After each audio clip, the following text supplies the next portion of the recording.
The family of a local teenager who died after a hit on the football field is suing his former school, their doctor, and his football coaches. KXLY has been able to share the story of Drew Swank, whose life was cut short 3 years ago. Drew was playing football for Valley Christian when he was hit by a player on the opposing team. He lost consciousness and was flown to Sacred Heart, where he died. KXLY 4's Kylee Cruz joins us now live in the studio with why the family is suing now 3 years after Drew's death. Kylee? Good evening, Nadine. In the lawsuit filed last week, Drew Swank's parents accused the school and his former football coach of failing to follow the correct protocol when dealing with Drew's medical condition. They claim that this neglect ultimately led to their son's death. It's a story that broke the hearts of many. Following emergency surgery, Drew Swank died yesterday. A young teen with a bright future whose life ended far too early. 4 days later, Drew Swank died. New details have emerged about his final days. Here's what the lawsuit says.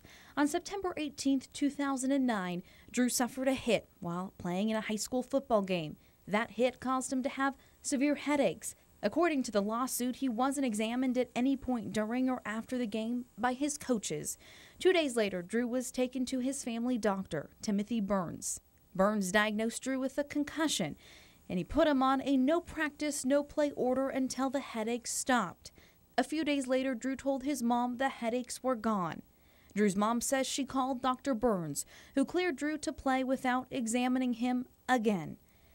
On September 25th, Drew suited up again and took the field. According to the lawsuit, during the game, Andrew exhibited signs and symptoms consistent with a head injury. He was sluggish, weak, and had poor judgment. Documents say his coach, Jim Pugier, called Drew to the sidelines and grabbed him by the face mask and proceeded to violently shake his head up and down in anger. Drew's parents believe that the violent shaking of Andrew's head caused or contributed to the second impact syndrome that resulted in his death. Later on in the game, Drew was hit by an opposing player. He staggered to the sidelines, vomiting, and collapsed. He said, "Dad, don't take my helmet off. I'm going to throw up." And then that was it. He collapsed. 4 days later, Drew died.